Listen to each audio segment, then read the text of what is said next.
She was an elementary school teacher. She was certified K through 12. She went to Piney Woods Junior College here in Mississippi, went on to Jackson State, got her bachelor's degree, taught 8 years here, got married to my dad, moved to Connecticut, got a job there, taught 38 years in the New Haven public school system in the same school.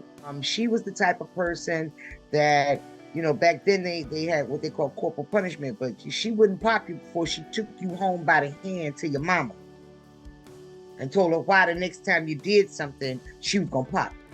And had many, many, many parent support. She was a church-going sister. Head of the trustee board 25 years, head of the senior choir 25 years.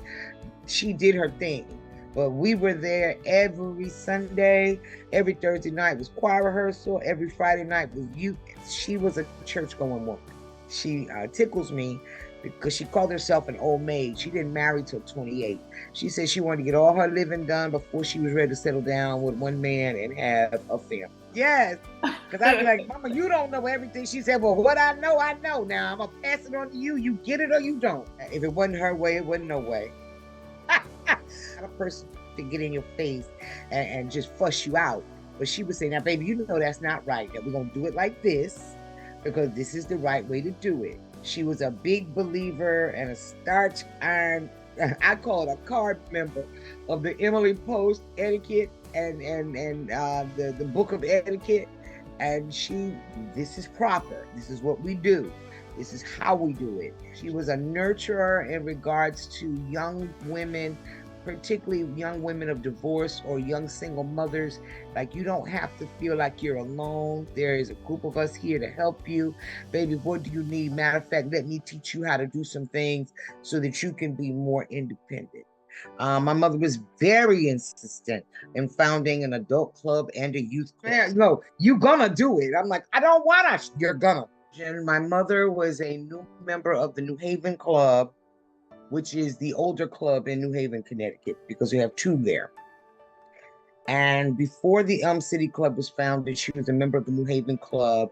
It was basically made up of Black nurses, Black educators, and beauticians.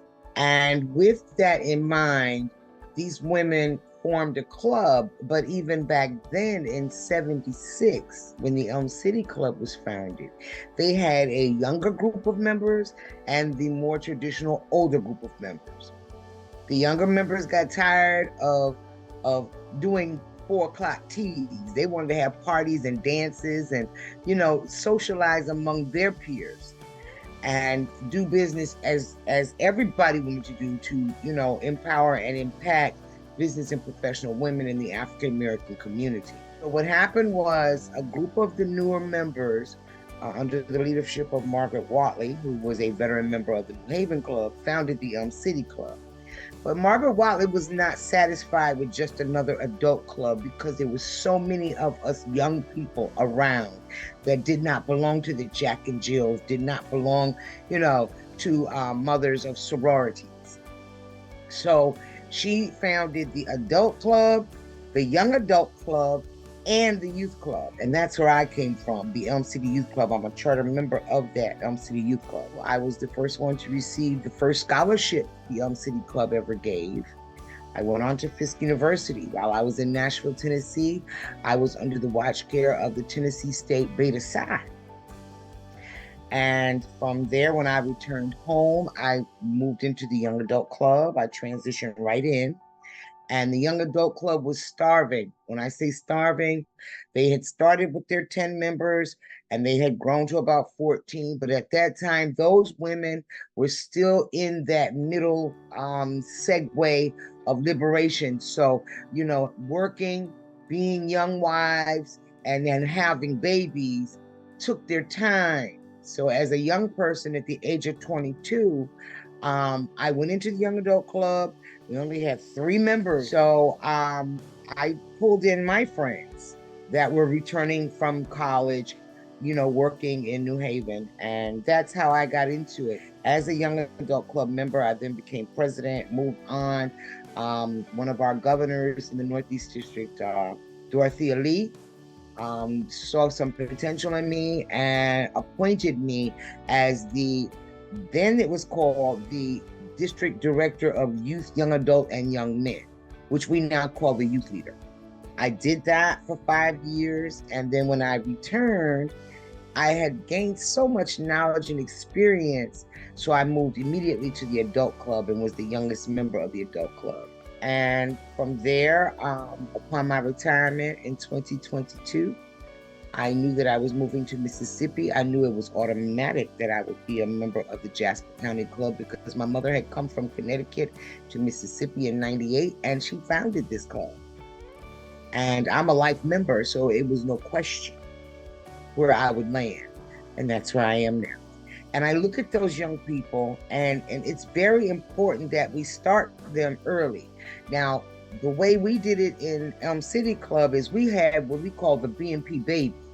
So all those young ladies from the young adult club that were having babies, bring your baby to the meeting. When we would do things, we would include activities for the babies. Those babies eventually grew up and became the age of 12 and joined the club. Jasper County, I'm looking around. I have found a 10th grader. I have found, other than the club members that we have, I'm talking about in the community. I have found one 10th grader, one 7th grader, two 7th graders, and I see a lot of little ones that are coming up, and I would like to introduce that to my club. That's part of my mission here, is to not only increase the membership, because I want to go back and pull some of those youth club members who are now young adults and adults that I know my mother poured into and invested in. And I want them to say, you know, it was not over with the youth club. I'm a Zeta. I pledged in college, Zeta Phi Beta, 3 Kappa Gamma 81, Fisk University, yay. But I was literally, in my formative years, I was born into BNP. When I say that, when I was 13 and it was a group of my friends, and, you know, that was my socialization. And I learned so many things from these women. And, you know, once I got on the district level, it was like a whole new world opened up to me to have access to women that were corporate and women that were, you know, more than just educators and beauticians and nurses. Not saying that that's bad, but it was different to open my eyes to see Black women doing it. And we were young and we were innovative, and we were not afraid to express our ideas. Some of them were accepted, some of them weren't. But we learned also to work with those who were already in authority and leadership. And then we took over. We became the leaders.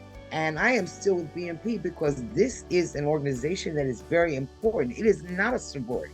This is not a socialite event. When I say event, everything we do is really for the building of our community. Terminology, business and professional, has changed. It has evolved. It includes more, and we should be willing to include more. And before I leave this earth, that is what I want to make sure that as a national organization, we accept openly, wholeheartedly, and enforce the fact that we are supportive of business and professional women, no matter what. I really have a special affinity for this organization because it has shaped me. And I want it to shape others. They welcomed me with open arms. I made friends and sisters that I did not know I had. I saw some old familiar faces and got some good hugs, had some good conversations. So in actually my 5-year goal is to, number one, build up the community I live in. I live here now in Bay Springs, Mississippi. I see the need. I see what my mother has done, and I see what other women have done. But I always knew I would be here. And I always knew, you know, like I said, through intervention, whatever you want to call it, that would be my job when I get here. I'm not going to work for anybody else right now. I'm just not. I've done that. I'm not doing it. But the work I have to do is to make this a better place in which to live, work, and recreate. And that's it. So I'm trying to make sure that I can create an atmosphere and support my president, Dr. Linda. You know, there are things that we have to go through and experience. And I want the best and the most exposure for our young folks. And where I am now, they don't have exposure. Because right now we might be able to teach them and expose them to things that they have never ever experienced before. And they might mess around and like the fact that they are working to make a difference for those around them, including themselves. Right now, you have to ask them what is their goal in life. And if they don't have one, you have to help them find out what is their passion and then help them move towards that in a business and professional manner. You need to know how to speak. You need to know how to present yourself. You need to know how to communicate, not just speak, but communicate.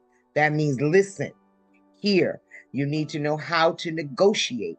These are things that you can learn through ordinary club meetings, as well as being a presenter in a community of programs that will help others, speaking to people that you ordinarily might not speak to, such as your mayor, your council representative, so on and so forth, depending on where you live, whatever they're called.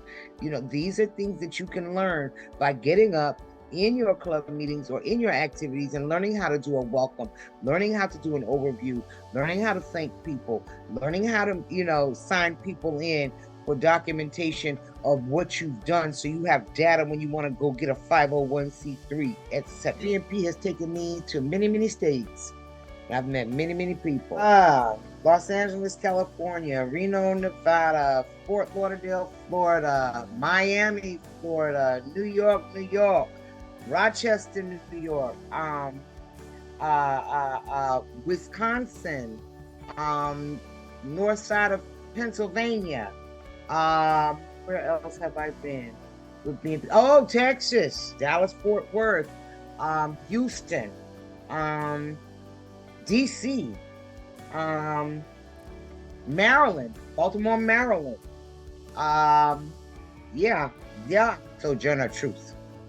Ain't I a Woman? She fought not only for African American rights, she fought for women's rights. Just recently have they started to include her, such as when we unveiled in New York City in Central Park the statues of the women of the founding of the women's rights movement, and Sojourner Truth is included. So just like she did it, I can do it too. Invest ourselves in the willing service of others first, but also to promote and protect the interests of business and professional women in our community. But my personal feeling about our mission is that we've got to be kind, cooperative, enthusiastic. Okay, we've got to do that. Try it. You might like it.